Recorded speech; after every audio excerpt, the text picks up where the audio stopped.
Chapter 46, Krishna's Peace Mission. Just before dawn, bards and brahmanas assembled outside Krishna's bedchamber. They chanted auspicious Vedic hymns as musicians played lutes and drums. Inside the chamber, Krishna had already risen and was performing his morning rituals. After bathing and worshipping the sun and the sacred fire, Krishna put on yellow garments. The palace servants helped adorn Krishna with numerous gold ornaments studded with priceless gems. As Krishna paid his respects to the brahmanas, giving them cows and gold in charity, Satyaki entered. Krishna greeted him cheerfully. "O hero, please prepare my chariot. It should be equipped with both offensive and defensive weapons. Duryodhana lacks all scruples, and that goes for Karna and Shukuni as well. An enemy should never be disregarded, even if one is weaker." Satyaki detailed some soldiers to prepare Krishna's chariot. They brought out one chariot which was meant for high-speed journeys, which had two great wheels resembling the sun and moon. It blazed like fire and was decorated with moons and stars, as well as figures of sharks, animals, birds, and various kinds of flowers worked in precious stones. The chariot was covered with tiger skins and rows of small bells. A tall flagstaff of lapis lazuli bore a dark blue banner emblazoned with the emblem of Garuda. Krishna's 4 horses, Shaibya, Sugriva, Meghapushpa, and Balahaka, all clad in armor, were yoked to the chariot with harnesses of jeweled leather. Krishna came out of the palace and mounted the chariot with Satyaki. His charioteer Daruka urged on the horses, and they moved off, being loudly praised by crowds of citizens. Krishna saw by the roadside brahmanas offering him worship, while musically chanting sacred Vedic hymns.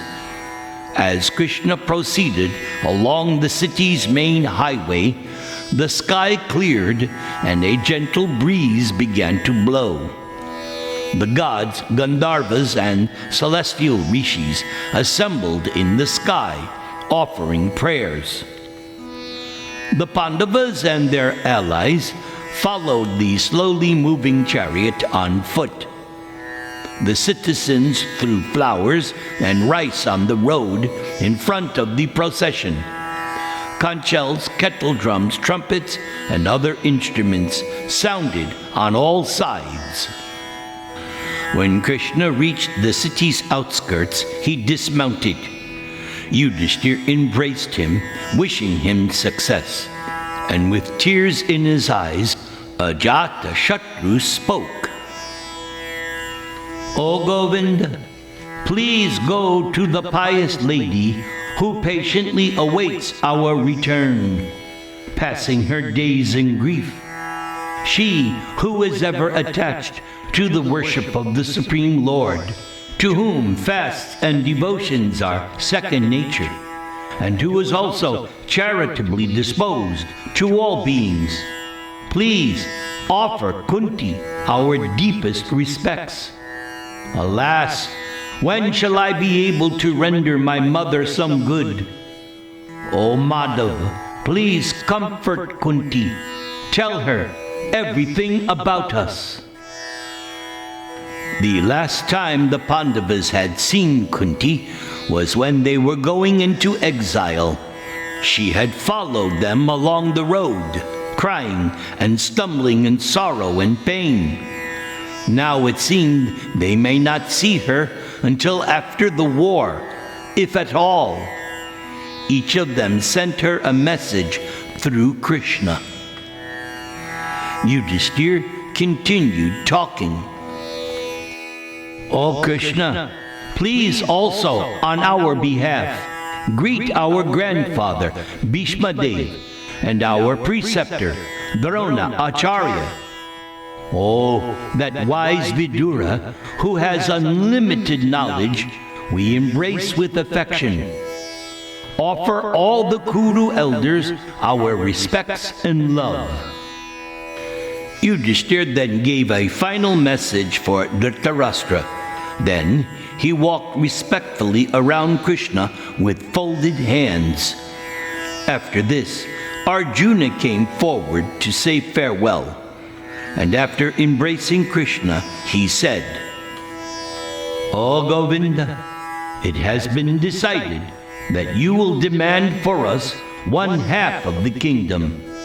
If Duryodhana refuses, certainly I will annihilate all the Kshatriyas. There is no doubt about that. O Lord, go now, and we shall remain always thinking of you. Everything will be done just as you desire. After the Pandavas had circumambulated him, Krishna climbed back onto his chariot. Spurred on by Daruka, the horses took off. As the Pandavas stood watching, Krishna's chariot rapidly disappeared into the distance. A cloud of dust rose behind it, and the 5 brothers stared after Krishna until the dust settled and they could no longer see him. Satyaki looked around as they sped towards Hastinapura. Satyaki saw various omens, both earthly and celestial. Lightning flashed in a cloudless sky, and behind them showers of rain fell. The rivers flowed backwards, and the earth itself shook. Satyaki saw water gushing out of wells and fire blazing up on the horizon. The whole atmosphere darkened, and loud roars emanated from the sky, although no beings were visible. But although Satyaki saw all these terrible signs, the area around Krishna's chariot was mild and calm. A cool breeze blew, carrying fragrant lotus petals and drops of water. The road ahead always seemed smooth and free of debris and thorns. Krishna's chariot passed through various provinces, and they were greeted and praised by thousands of brahmanas. They worshipped Krishna with offerings of arghya and flowers. Beautifully dressed and ornamented women stood by the roadside, howling joyfully and throwing flower petals and fresh grains. Krishna stopped to greet the people and receive their worship.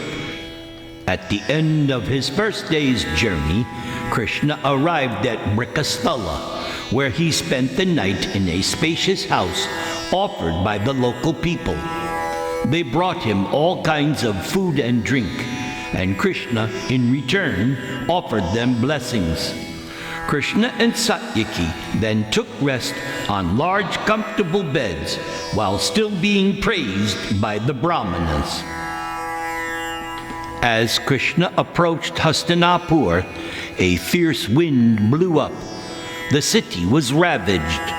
Huge trees were uprooted and buildings were smashed. There were also other foreboding signs. The sky became black, and there were repeated crashes of thunder. Vultures and crows wheeled, crying loudly, while jackals howled. On the day before Krishna's arrival, Dhritarashtra called an assembly to discuss how to greet him. The old king had been informed of Krishna's arrival at Brikasthala. Thinking of Vidura's instructions, Dhritarashtra said, "Krishna can fulfill all of our desires if we satisfy him. Upon Krishna, the world's course depends. Krishna is the Lord of creation, the source of all power, wisdom, and opulence. Krishna is worthy of our respect and worship in every way. Indeed, if we do not respect Krishna, then misery will surely ensue. So let us prepare a welcome for Krishna befitting that of the gods. For by pleasing Krishna in this way, we will obtain the fulfillment of our desires when he arrives. Dhritarashtra suggested that they offer Krishna the best of residences, equipped with everything enjoyable. They decided to offer Krishna Dushashan's palace, which was the most opulent in all of Hastinapura. The king then asked that various kinds of wealth be prepared to offer as gifts. I wish to present Krishna with 16 golden chariots, each drawn by excellent horses of the same color, 8 huge elephants with tusks like plows, as well as 100 virgins and the same number of manservants. Thousands of deerskins, costly blankets, and silks shall be brought before Krishna, along with profuse quantities of gold and gems. And let all my sons, with the exception of Duryodhan, go out to greet Krishna. The citizens should all line the streets, and beautiful dancing girls and actors should perform for Krishna's pleasure. Decorate the city with flags, festoons, and garlands. Sweep all the roads and drench them with scented water. Tomorrow we will declare a festival in honor of Keshava. When Dhritarashtra stopped speaking, Vidura spoke. O king, you are indeed respected in this world as a man of virtue. Old in wisdom and knowing what is right, you desire to please Krishna. And this is good. But in my opinion, you are not properly motivated. For you wish to win over that lord of the Yadavas by offering him wealth. But yet you will not accede or agree to his real desire that you surrender even 5 villages to the Pandavas. So all of your ministrations and gifts will only prove useless if you do not grant Yudhishthir his rights.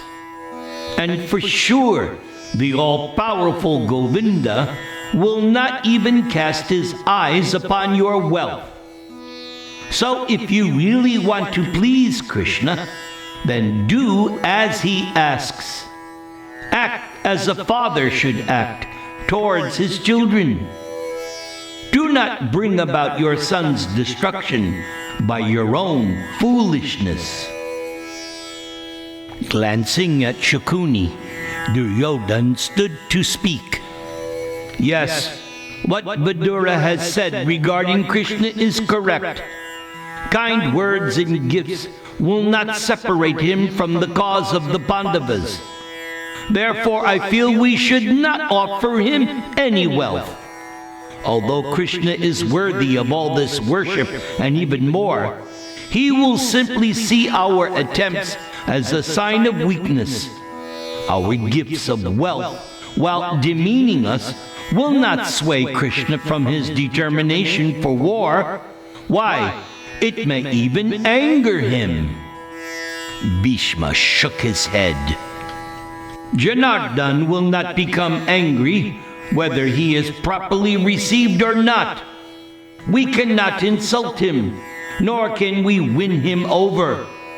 Whatever Krishna desires will happen, and we cannot check it by any means. So, our only course of action is to abide by Krishna's wishes. Surely, Krishna will say only what is conducive to the welfare of all beings. We should follow Krishna's direction. O king, effect peace with the Pandavas, for this is Krishna's desire. His eyes smoldering, Duryodhana retorted, I will never be able to share power with the Pandavas. I have another idea. When Krishna enters this assembly, I will take him captive. With him as my prisoner, the Yadus, Vrishnis, Pandavas, indeed the whole world will then be at my disposal. So, we should think of some means to effect this plan, so that Krishna will not suspect anything. Duryodhana had already discussed this idea with Shakuni and Karna, and they had already made arrangements, whether or not the court agreed. Taking Krishna prisoner seemed to them the best course of action. The Pandavas would never dare attack them if they were holding Krishna. And as Duryodhana made his foolhardy suggestion, the kings in the assembly all gasped. Dhritarashtra was shocked and angrily said, "O child, do not speak in this way. This is against eternal virtue.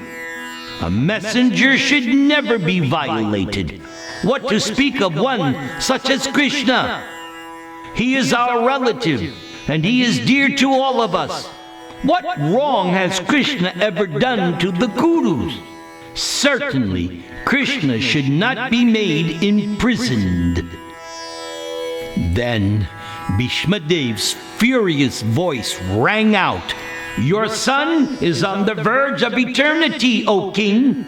He chooses only evil and never good, although he is advised by numerous well-wishers. And you follow your son on his unrighteous path towards certain ruination. Duryodhana will cease to exist the very moment he comes against Krishna, for Krishna can do anything he desires without the least effort. I dare not listen to any more words from this sinful son of yours, Duryodhana." Then, in a rage, Bhishma Dev strode out of the assembly hall. Dhritarashtra then ended the session, and everyone left, censuring Duryodhana. His suggestion had gone beyond the bounds of propriety. Now surely Dhritarashtra would see the folly of supporting his son. And as they left the hall, the kings and ministers looked at the blind king, who sat in silence. What would he say when Krishna arrived the next morning?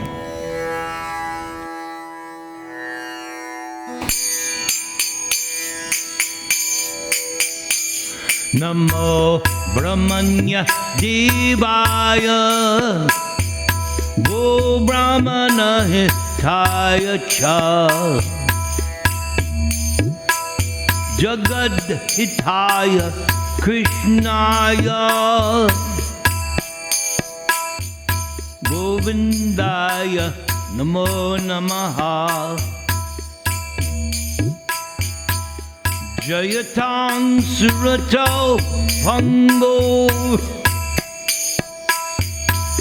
Mama Mandamate Gati Matsarvasva Padambo Jau Radha Madanamo Anau Sapta Kanchana Gaurangi Radhe Vrindavaneshwari